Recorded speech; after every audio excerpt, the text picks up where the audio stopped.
Dwight Gooden was last spring. This spring, he couldn't turn around without finding a camera in his face. My dad told me he'll take me and see you guys so I can get some baseballs autographed. Okay. What's your name? Joey. Joey. Okay, come there. Tell me your name. I'll give you a ball, okay? Okay. The Mets attracted the biggest crowds they've ever had for spring training this year, and Dwight was the man they came to see. Why? Shea Stadium, September 12, 1984. The sportscaster, Ralph Kiner. The record. Dwight Gooden has set a new Major League record for strikeouts by a rookie pitcher, and he... The only one in Shea that night who wasn't excited was the 19-year-old kid on the mound. He seemed to be saying, "Where's the next batter?" That was strikeout number 246.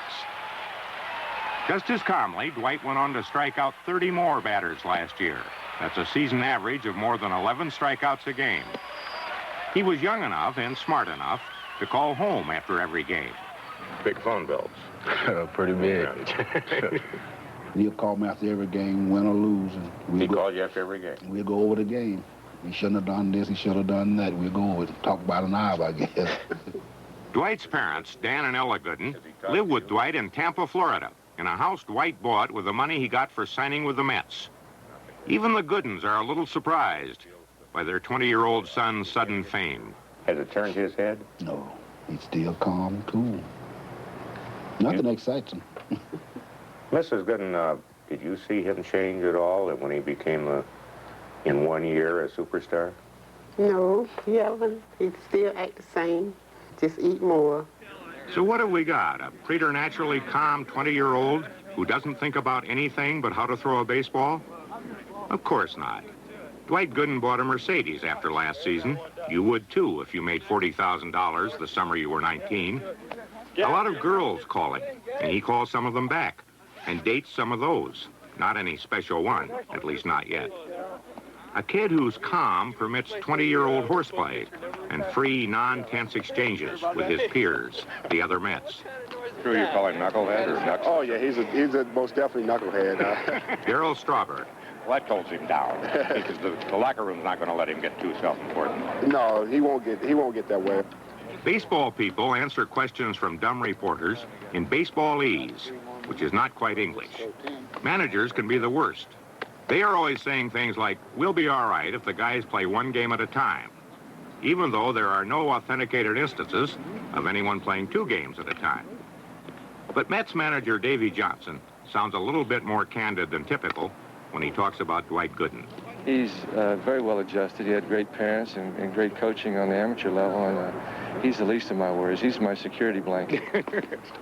The new Met catcher is superstar Gary Carter, who played against Gooden last year. The happiness of a catcher-pitcher relationship is as essential to winning baseball as a happy marriage is to a family. Gary doesn't see any problems. The guy is really a pleasure to catch. Translation, I'd rather catch him than bat against him. Dwight's father is disabled with arthritis. When he was younger, he played and coached in semi-pro baseball. Dwight was 3 years old. When I was coach, I used to take him along with me. The players? Sit him on the bench, yeah. Nice to follow him around, and that's what really got me into the game. Mess around with the older players, and he used to throw me the ball on a roller bike, and ever since then I fell in love with baseball. Dwight wanted to be a slugger, but when he was 12, a Little League coach lost in history, but obviously touched with genius, put him on the pitcher's mound. I love to throw baseball, and baseball, is something to me, and I love it, and without baseball, I don't know what I'd be doing. Dwight, the pitcher, starred for Hillsborough High in Tampa. The Mets signed him from there in 1982. The pitchers who have always captured the imagination of the fans are the fastball pitchers, the men who can throw the ball right by a batter. Dwight Gooden, at the tender age of 19, did that last year better than any other pitcher in baseball. He throws the ball as fast as 95 miles an hour, and his fastball rises a little as it crosses the plate, enough to avoid a swinging bat. It didn't take long for Mets fans, faithful, dumbly loyal, eternally hopeful, glory-starved Mets fans, to fall in love with Dwight Gooden. They proved it. They bought more tickets when he was pitching. and they yelled a lot. A section of the upper deck in Shea Stadium became something called the K corner. K is the box score symbol for a strikeout. When Dwight pitched, the stadium was sometimes filled with Ks. But he had his bad games, too. When he calls after he's lost, is he blue? Is he... Well, he'd be kind of down in the dumps. I'll cheer him up by saying, well, you ain't going to win them all. You're going to win some, you're going to lose some. Well, a lot of times just, ask me if I have good stuff or bad stuff, and I let him know, if I have my good stuff, and he say things like that happen, and sometimes you go out with your bad stuff and get by. He doesn't encourage you to feel sorry for yourself. No, he never does that. A few months ago, Dwight got into the first contract dispute of his young life. The Mets paid him $40,000 last year. He wanted a lot more this year. Not surprisingly, Dwight had one idea of the amount, and Dwight's employer's another. This is known as negotiation. Dwight's agent was said to be hinting Dwight might hold out, might not report for spring training. If the agent, Jim Nieder, believed that, maybe he hadn't checked with Dan Gooden. Somebody said that when they were arguing about the contract, and there was that question of whether he reported, and I said, oh, yeah. His dad will tell him to report. Oh, yeah, he's going to report. You never had any doubt about that. No, he's going to report. Dwight ended up signing a contract that could pay him $335,000 this year. That's $295,000 more than last year. But with the extra income came an end to privacy, constant demands on his time. Play Little League? All right.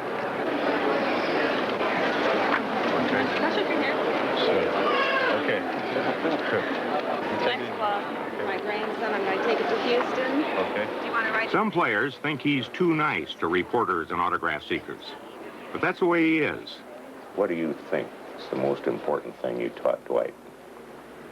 I think respect. I taught him respect. Have respect for himself, and he can respect other people. Self-respect and for others. That's right. Do you agree, Mr. Gooden? Right, 100%. Get it in return. You got to have it. Got to give it to get it. In his first appearance of the training season this spring, Dwight pitched 3 scoreless innings against the White Sox in Sarasota. Now, how do you think the boy looks this year so far? Well, his first round looked pretty good. The first game. He's not throwing full speed, is he? No. It was more of a media event than a game. The Mets had to schedule a news conference as soon as Dwight finished his 3 innings. While the game continued, reporters ran to the locker room to get Gooden's comments about 1/3 of a game. How'd you grade yourself today after your first time up? Well, it wasn't bad. It was a lot better than my first game last year. And, this game here, I was more confident and relaxed.